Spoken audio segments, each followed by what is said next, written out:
Komentari sedikit dari statement dari Profesor Ova Emilia sebagai Rektor UGM, ya, bahwa the devil is in the details. Artinya jangan jump into conclusion, jangan lompat ke kesimpulan tanpa menjelaskan detailnya. Kami menyampaikan kritik dengan adanya statement dari UGM karena yang disampaikan oleh Prof. Ova Emilia tidak lebih hanyalah sekedar repetisi narasi yang sebenarnya sudah berulang kali disampaikan, baik ketika pertama kali Bambang Trimulyono melakukan gugatan perbuatan melawan hukum ke Pengadilan Negeri Jakarta Pusat, yang ketika itu sebenarnya gugatan tidak dilayangkan kepada UGM. Namun tanpa dasar apapun tiba-tiba UGM memberikan klarifikasi terkait keabsahan ijazah Saudara Joko Widodo. Padahal pada gugatan perbuatan melawan hukum yang dilayangkan oleh Bambang Trimulyono di tahun 2022 yang lalu dan akhirnya dicabut karena Bambang Trimulyono ditangkap oleh Barreskrim Mabes Polri, itu tidak menarik pihak UGM sebagai tergugat. Memenuhi undangan kami, hari ini ada dua hal yang ingin kami sampaikan. Yang pertama tentu berkaitan dengan pemeriksaan lanjutan terhadap dua saksi klien kami, yakni Dr. Ismonsyah Nipar Asiola dan yang kedua Nurdian Novian Susilo selaku jurnalis. Namun yang kedua kami juga ingin memberikan statement berkaitan dengan pernyataan resmi dari Universitas Gadjah Mada yang disampaikan oleh Profesor Ova Emilia yang dua hari ini ya sudah tayang di kanal YouTube UGM begitu. Terkait statement dari Profesor Ova Emilia atau statement dari pihak UGM ada 10 poin yang kami simak statement itu. Maka kami dari tim advokasi selaku kuasa hukum Roy Suryo dan kawan-kawan menyampaikan pandangan sebagai berikut. Yang pertama, kami tegaskan bahwa hak untuk tahu, hak bertanya, bahkan hak menyampaikan jawaban melalui pendapat, apalagi itu melalui kajian ilmiah, adalah hak konstitusional yang dijamin oleh negara dan tidak membutuhkan izin dari institusi atau person dimanapun dan apapun begitu. Jadi bertanya tentang keabsahan ijazah atau hal-hal yang berkaitan dengan pendidikan seseorang di sebuah kampus atau lembaga pendidikan tinggi, itu tidak membutuhkan legalisasi berupa izin dari institusi apapun. Karena dia adalah bagian dari hak konstitusional yang dijamin oleh konstitusi, khususnya hak berserikat, berkumpul, dan menyampaikan pendapat sebagaimana dijamin di pasal 28 Undang-Undang Dasar 1945. Yang kedua, kami menyampaikan kritik dengan adanya statement dari UGM karena yang disampaikan oleh Prof. Ova Emilia tidak lebih hanyalah sekedar repetisi narasi yang sebenarnya sudah berulang kali disampaikan, baik ketika pertama kali Bambang Trimulyono melakukan gugatan perbuatan melawan hukum ke Pengadilan Negeri Jakarta Pusat, yang ketika itu sebenarnya gugatan tidak dilayangkan kepada UGM. Namun tanpa dasar apapun tiba-tiba UGM memberikan klarifikasi terkait keabsahan ijazah Saudara Joko Widodo. Padahal pada gugatan perbuatan melawan hukum yang dilayangkan oleh Bambang Trimulyono di tahun 2022 yang lalu dan akhirnya dicabut karena Bambang Trimulyono ditangkap oleh Barreskrim Mabes Polri, itu tidak menarik pihak UGM sebagai tergugat. Saat itu saya ingat betul karena saya juga salah satu tim kuasa hukumnya, gugatan hanya dilayangkan berkaitan dengan keabsahan ijazah Saudara Joko Widodo SD, SMP, SMA. Karena dasarnya adalah keabsahan Saudara Joko Widodo dalam mengikuti proses Pilpres, karena di dalam ketentuan pasal 169 Undang-Undang Nomor 7 Tahun 2017 diatur bahwa syarat untuk menjadi calon presiden atau wakil presiden itu minimal SMA sederajat. Nah, karena pertimbangan itulah saat itu Bambang Trimulyono tidak menarik pihak UGM sebagai tergugat, dan tapi saat itu UGM sudah ya memberikan klarifikasi yang klarifikasi itu kurang lebih sama dengan apa yang disampaikan oleh Prof. Ova Emilia beberapa hari yang lalu atau 2 hari yang lalu. Ketiga, kami juga menegaskan bahwa segala narasi yang sifatnya repetisi itu tidak memiliki nilai hukum, ya, tidak memiliki nilai pembuktian. Karena hari ini ya 3 putra terbaik UGM, baik Dr. Ismonsyah Asiola, Dr. Roy Suryo dan Dr. Tifauziah Tiasuma sedang berhadapan dengan hukum karena dilaporkan oleh Saudara Joko Widodo. Dan tentu saja statement dari UGM ini justru mengganggu proses penyidikan, seolah-olah ada narasi yang ingin dibangun bahwa ijazah itu tidak bermasalah dan layaklah orang yang dilaporkan oleh Joko Widodo itu untuk dilanjutkan pada proses hukum selanjutnya. Nah, ini yang kami komplain ya. Saya tegas ya mengecam keras sikap UGM ini yang tidak memberikan klarifikasi sesuai dengan peruntukannya. Semestinya klarifikasi itu resmi disampaikan dalam bentuk berita acara pemeriksaan yang materi BAP itu boleh saja dikabarkan kepada publik sebagai bagian dari keterlibatan UGM untuk memverifikasi data-data yang ada di internal UGM. Yang keempat, sekali lagi sebenarnya yang dibutuhkan oleh bukan hanya kami, oleh seluruh rakyat Indonesia itu adalah bukti-bukti yang dimiliki UGM untuk ditunjukkan kepada publik. Kenapa? Karena yang dipersoalkan hari ini adalah tiadanya pembuktian. Jadi UGM hanya merepetisi klaim atas keabsahan Saudara Joko Widodo pernah mengenyam pendidikan di UGM dan sampai lulus mendapatkan ijazah sesuai dengan ketentuan yang ada di UGM, itu semuanya tanpa disertai dengan bukti yang ditunjukkan kepada publik. Ini pula yang sebenarnya juga dilakukan oleh pelapor, yakni Saudara Joko Widodo, yang berulang kali mengklaim bahwa ijazahnya itu absah atau ijazahnya asli, tapi tanpa sekalipun menunjukkan bukti itu kepada publik. Sayangnya, pihak-pihak yang sebenarnya tidak berkepentingan dan tidak ingin bukti itu ditunjukkan oleh Saudara Joko Widodo justru ditunjukkan misalnya kepada wartawan. Padahal yang berkepentingan untuk mengetahui ijazah itu bukan wartawan tapi masyarakat, dan khususnya klien kami butuh itu untuk mengkonfirmasi hasil penelitiannya agar bisa diperbandingkan kalau memang diklaim bahwa penelitian dari klien kami ini tidak berdasarkan dari sumber yang sama. Padahal kalaupun akhirnya ijazah yang dipegang oleh Saudara Joko Widodo itu adalah tidak jauh beda atau sama dengan objek yang selama ini beredar, yakni berupa ijazah dengan kacamata tertentu, dengan cap yang ada di bawah foto, belakang foto, artinya bagi klien kami, peneliti-peneliti yang saat ini dipersoalkan oleh Polda Metro Jaya oleh laporan Joko Widodo, tak perlu lagi, tak relevan lagi meneliti karena itu objeknya sama, sehingga kesimpulannya pun sama. Kelima, ada sesuatu yang nampaknya UGM ingin buang badan, yakni di poin ke-10-nya menyatakan UGM ya tidak bertanggung jawab terhadap penggunaan ijazah pasca diserahkan kepada alumni yang memegang ijazah itu, termasuk dalam hal ini yang dipegang oleh Saudara Joko Widodo.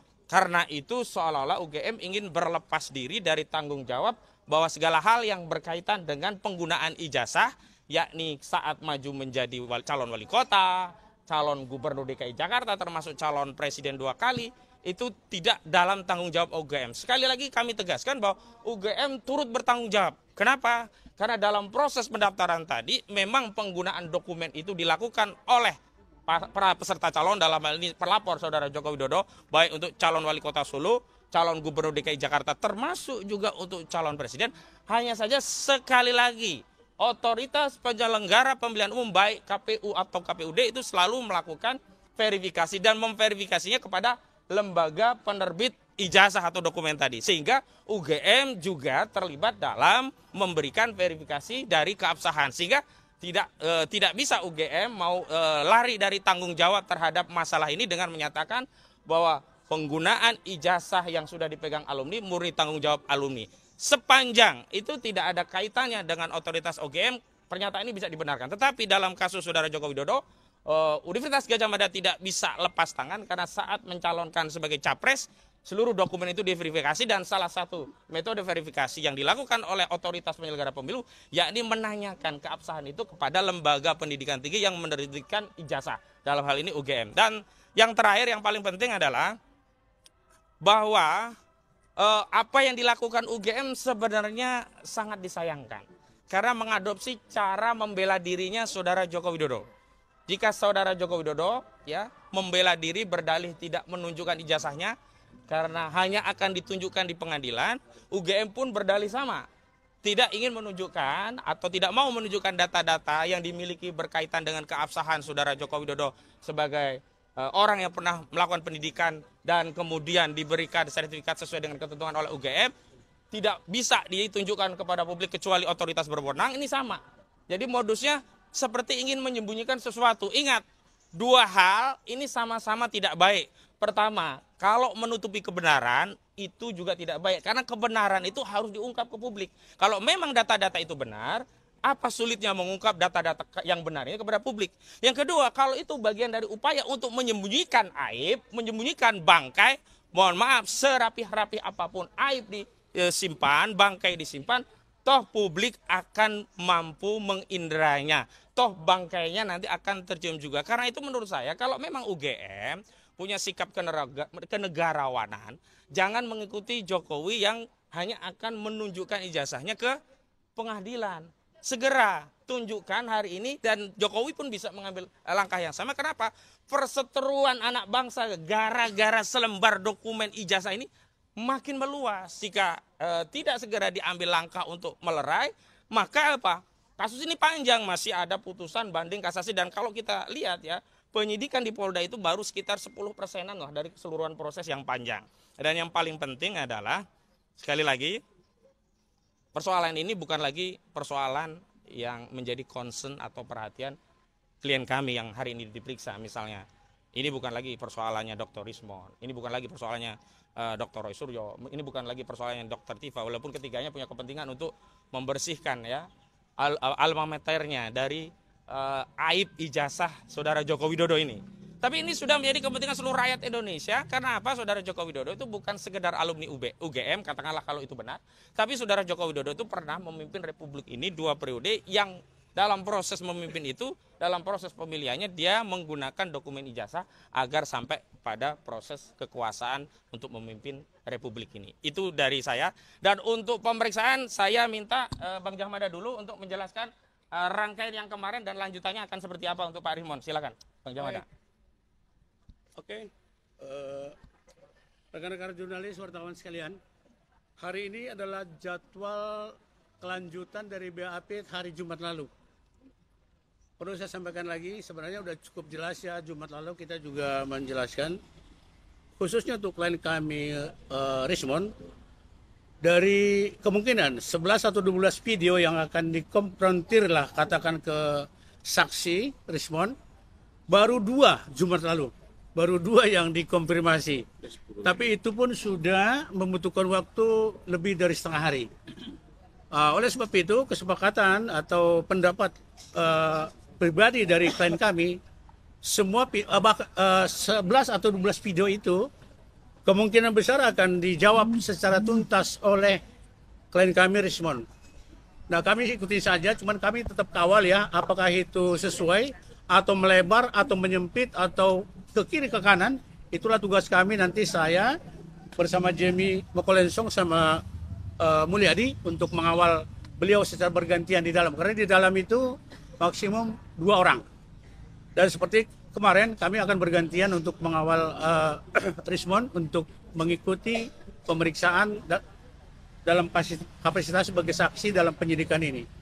Rekan-rekan sekalian, seperti yang disinggung oleh rekan Koji Judin tadi, masalah konfirmasi atau statement atau video dari Rektor UGM, bersama-sama tadi malam saya sudah tampil juga di stasiun TV menjelaskan itu. Tadi pagi juga rekan kami Koji Judin sudah menyampaikan itu.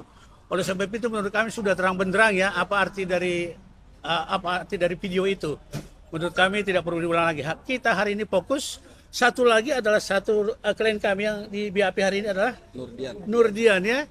Dan 2 hari ini yang di BAP kelanjutan sama dengan rekan Rismon dan Dian. Nah, dua-duanya kami akan kawal secara baik-baik ya. Nanti kemungkinan akan ada waktu interval, mungkin di waktu makan siang. Kemudian nanti kita lanjutkan lagi agar kawan-kawan ini, rekan-rekan ini semua mengikuti apa yang terjadi. Baik ya, mungkin pendapat saya atau penjelasan tambahan dari saya gitu, rekan Koji. Baik, mungkin Bang Rismon. Oh iya, Bang betul. Rismon, selaku yang akan diperiksa. Kepentingan lah ya. Silakan. Persiapannya apa nih, Pak Rismon? Persiapannya nggak ada karena semua sudah dalam kepala ya. Terus mengomentari sedikit dari statement dari Profesor Ova Emilia sebagai Rektor UGM, ya, bahwa the devil is in the details. Artinya jangan jump into conclusion, jangan lompat ke kesimpulan tanpa menjelaskan detailnya. Oke. Pertama, kenapa tidak bisa dijawab lembar pengesahan penguji yang tidak ada di skripsi Joko Widodo, ya, yang disimpulkan atau dicari tahu kebenarannya oleh Profesor Sofyan Effendi, mantan Rektor UGM tahun 2002 sampai 2007, bahwa skripsi tersebut ternyata tidak pernah diuji dan isinya merupakan contekan atau duplikat dari pidato dari Dr. Sunardi. Itu dijawab dulu. Kalau memang ada ratusan atau bahkan ribuan skripsi di UGM pada tahun itu yang tidak memiliki lembar pengesahan penguji, maka sebegitu bobroknya kah UGM pada zaman itu? Sementara universitas swasta saja ya yang belum dikenal oleh publik itu syarat administrasi kelengkapan skripsi itu sangat-sangat mutlak Dan itu tidak bisa juga dijawab oleh Profesor Kuncoro sebagai mantan Ketua Dewan Guru Besar UGM ketika saya wawancara di Rosi kemarin. Itu yang pertama. Yang kedua, bisa tidak dijawab lembar transkrip nilai yang ditunjukkan oleh Dirtipidum yang tanpa tanda tangan dekan maupun pembantu dekan, tanpa stempel dan tulisannya nilainya bertulisan tangan. Ya, yang kami jumpai berbeda jauh dengan format baku yang kami miliki dari transkrip nilai seseorang yang lulus di tahun yang sama dari Fakultas Kehutanan, di mana formatnya sangat baku, ada stempel, ada tanda tangan yang otoritas seperti dekan maupun pembantu dekan. Yang ketiga, bisa dijelaskan tidak nilai-nilai mata kuliah dasar umum, statistik, fisika, matematika yang bernilai D, ya, yang seharusnya itu tidak boleh untuk mencapai kelulusan di UGM. Jadi proses-proses akademik atau proses-proses pembelajaran yang dilalui oleh Joko Widodo itu justru menguatkan analisa kami dan justru mementahkan argumentasi dari Profesor Ova Emilia. Ya, dan banyak lagi dan lainnya yang tidak bisa saya sebutkan di sini. Oleh karena itu, ya, Profesor Ova Emilia sebaiknya buka seterang-terangnya, jangan hanya di dalam podcast internal semacam arisan, ya, yang menjawab UGM, yang bertanya UGM juga, yang bertanya UGM, yang menjawab UGM, berani keluar gitu loh. Si Rakyat Bersuara misalnya, ya. Stasiun TV, saya kira semua stasiun TV itu sudah mengundang rektor UGM atau wakil rektor UGM, tetapi tidak ada yang berani. Kenapa pengecut kalau benar? Gitu loh. Anda bertanggung jawab terhadap sejarah Republik Indonesia ini, ya, terkait dengan ijazah yang dipakai oleh Joko Widodo sebagai calon presiden 2014 dan 2019. Oke, untuk pemeriksaan hari ini 2 video sudah saya jelaskan secara detail pada hari Jumat, membutuhkan 49 pertanyaan. Sisa sekitar 9 video lagi, ya saya akan menjelaskan secara teknis pelan-pelan. Karena ini untuk membuktikan bahwa nilai yang mempersatukan kami adalah nilai-nilai saintifik. Ya, bukan yang lain, bukan propaganda politik, bukan agenda-agenda lainnya. Oke, begitu ya. Baik. Terima kasih. Bang Mul, selaku kuasa hukum dari Nodian. Ya, silakan. Ya. Mungkin ya. Kombes Mul. Ya, saya gantian. ya. Selamat pagi pada rekan-rekan semua, bahwa di sini kami menjelaskan dengan pelan-pelan bahwa kita jangan lupa Undang-Undang 1945 yang menyatakan bahwa kita mencerdaskan bangsa. Ada 3 ahli di sini yang ingin mencerdaskan bangsa kita ini untuk mengerti dan bagaimana pengetahuan itu. Dalam pengetahuan ini dapat digali dan disusun secara sistematis dan dengan metode ilmiah yang rasional dan objektif. Apa rasional? Rasional itu masuk dalam akal dan pikiran kita. Objektif apa? Data yang benar. Maka dapat diuji dan dibuktikan analisis data untuk membuktikan bagaimana pemahaman dan bagaimana itu dengan kecerdasan para ahli-ahli kita. Maka dalam konteksitasnya adalah bahwa semua yang dilontarkan dengan metodenya adalah metode ilmiah. Mari kita ikut mencerdaskan kehidupan bangsa ini untuk kepentingan pendidikan masa depan anak-anak kita di kemudian hari. Itu aja dari saya statement untuk sementara ini. Ya, untuk Nodian selaku yang akan diperiksa silakan. Oke. Ya. Ini jurnalis ya, yang dari jurnalis. Terima kasih teman-teman media yang sudah mendampingi atau ikut meliput kegiatan hari ini. Hari ini saya datang sebagai yang terlapor di kasus polemik ini. Hari ini status saksi, dan ini hari kedua, bukan hari kedua itu bukan 2 kali saya dipanggil, bukan, ini lanjutan. Kemarin itu sudah menyelesaikan 50 pertanyaan, hari ini saya belum tahu. Terus hari ini saya juga membawa berkas surat dari pemret saya atau dari media tempat saya bernaung yang ditujukan ke Dewan Pers. Di awal kemarin itu saya menginginkan ada lampiran surat yang ditujukan ke Dewan Pers itu disesikan ke Polda, dan baru hari ini saya juga membawa lampiran, meminta langsung dan menyampaikannya langsung. Kurang lebih seperti itu aja. Baik, ada penegasan satu lagi dari Bang Jamada, silakan Pak. Terkait statementnya Prof. Ova. Ya, Oke, rekan-rekan sekalian, ini penting sekali karena Anda jurnalis semua kan, wartawan, pokoknya media lah. Kita perlu tahu video atau pernyataan dari Rektor UGM itu kan viral. Ini penting loh bagi kami nih, ukuran nih. Artinya indikator bagi masyarakat, apa respon masyarakat atas video itu. Anda sendiri yang lebih paham dari saya, coba perhatikan respon netizen secara real time, secara bertahap lah begitu, itu sangat mengerikan. Intinya bahwa mayoritas netizen mengatakan di situ bahwa video atau pernyataan itu tidak layak disampaikan dan isinya sangat bertolak belakang dengan hati masyarakat yang ada. Oleh sebab itu saya sampaikan tadi malam Stasiun TV, justru ukuran dari netizen ini menjadi ukuran juga bagi keadilan di bangsa ini. Seperti ada adagium salus populis suprema lex exta.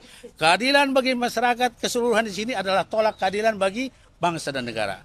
Itu saja rekan-rekanku jurnalis semua yang akrab dengan kita setiap saat. Terima kasih ya, tolong diperhatikan untuk poin itu. Anda ikut memantau itu loh. Kita semua sama memantau ya. Oke, terima kasih. makasih Kita ya. lanjut ke dalam nih. Kawan-kawan nih, soalnya apa? Makasih Bang.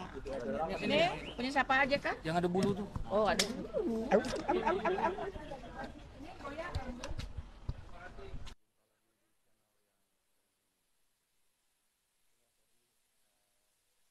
Atas pernyataan dari Bang Rismon dan Bang Ian dan Bang Faziludin. Ya, jadi untuk pemeriksaan kali ini bukan dipanggil ya, jadi melanjutkan ya dari hasil pemeriksaan kemarin yang belum kurang. Dan Bang Rismon itu akan menceritakan secara detail mengenai analisanya terkait ijazah palsu ya. Dugaan ijazah palsu yang diupload sama Sandi. Udah selesai dia.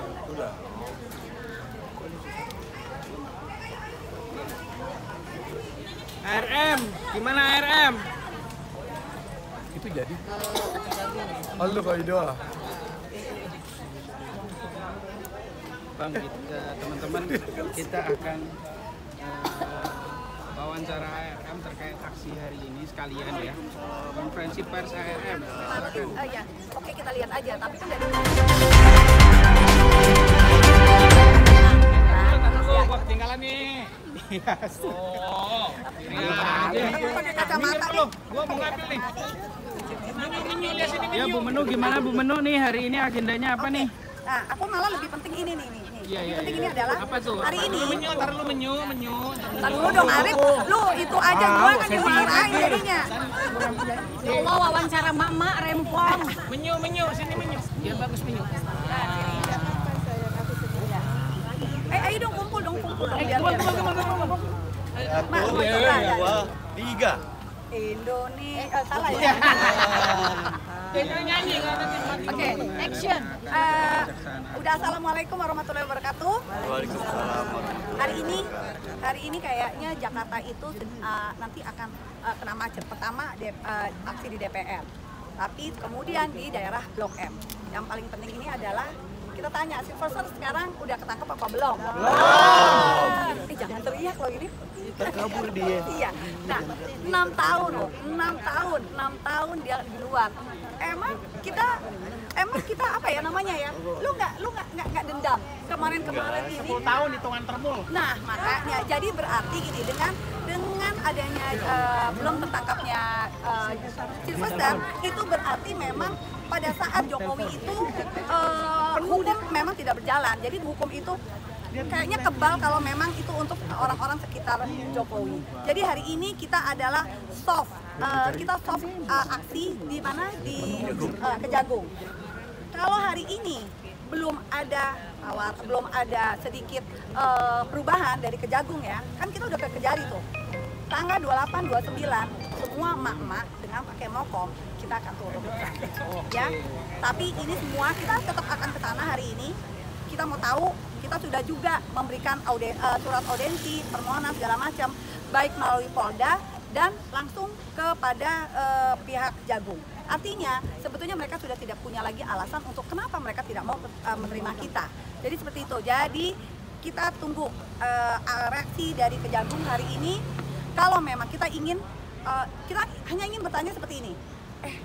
Pak, Bapak itu sanggup nggak memburu Silverstar? Kok kayaknya takut banget ya. Kalau memang tidak sanggup, Mak akan sudah bawa bendera putih. Ya, jadi udah kibarkan bendera biar kita yang memburu dia. Itu aja dari saya. Mungkin ada yang menambahin, Bu Susi? Ayo Bu Susi.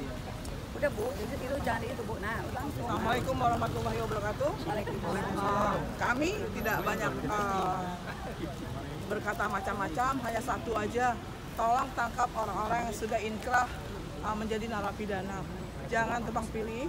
Dan para hakim seluruh Indonesia, tolong berbuat adil sesuai dengan logo Bapak, timbangan keadilan. Itu aja. Assalamualaikum warahmatullahi wabarakatuh. Waalaikumsalam warahmatullahi wabarakatuh. Nah, Oke. hidup Bu Susi. Terima kasih. Balik. Bentar dong, lu pada ikut kan? Iya. Gimana? Gue gak ada yang percuma gue naik-naik, ada yang nyosot.